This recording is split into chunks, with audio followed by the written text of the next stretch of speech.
자, 반갑습니다.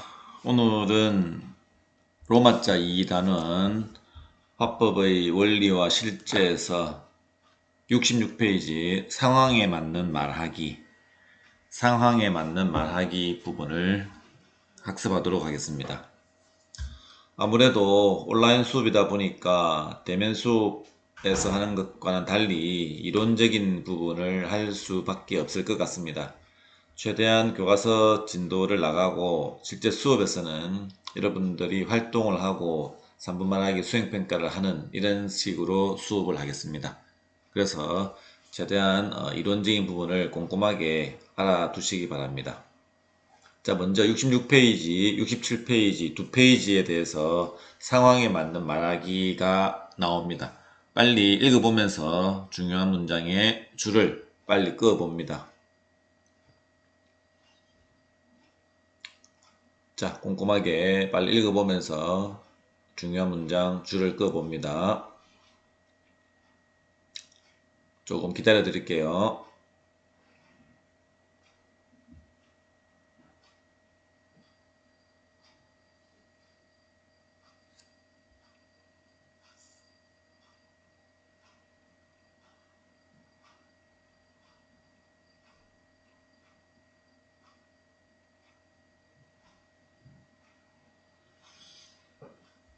자, 많이 못 기다리겠네요.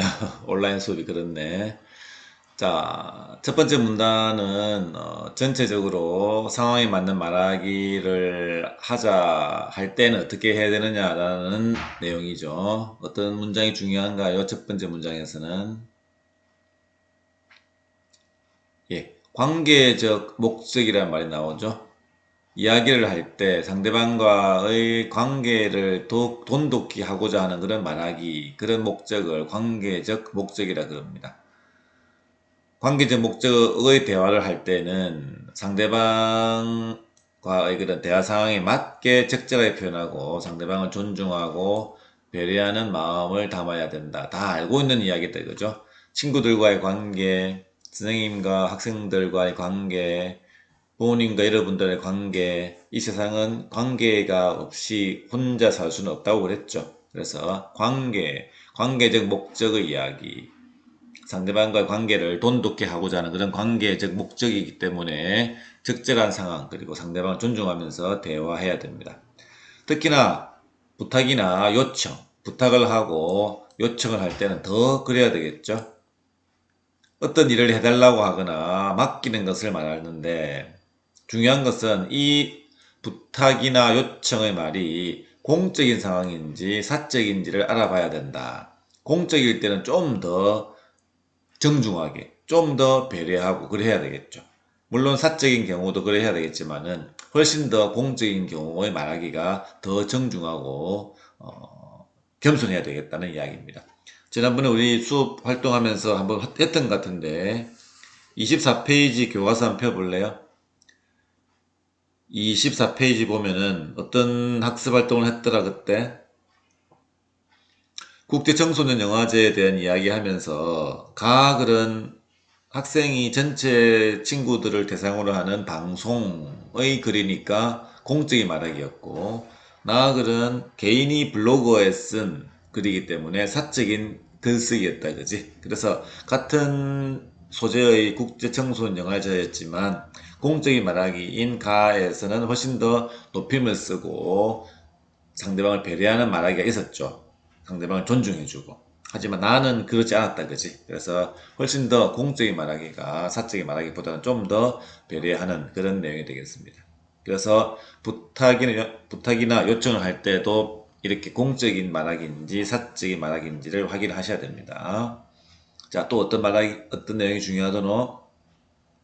또한 나왔다, 또한 거지? 부탁이나 요청을 할 때는 상대방이 너무 큰 부담을 갖지 않도록, 그죠? 부담을 갖지 않도록 해야 된다. 너무 큰 요구를 한다든지, 너무 과도한 요구를 한다든지, 이렇게 하는 것은 좀 어렵겠죠? 너무 큰 부담을 갖지 않는, 또, 그러기 위해서는 상대방 입장을 충분히 고려하고 이야기해야 되고, 또한, 자기 처지를 충분히 설명하고 상대방이 부담을 느끼지 않도록 정중한 표현을 쓴다. 친구들한테 뭘 빌리려고 할 때 정중한 표현을 써야 빌려주지. 그냥 뭐 빌려도 하면 빌려주겠나? 아니다, 그지? 요청도 마찬가지죠.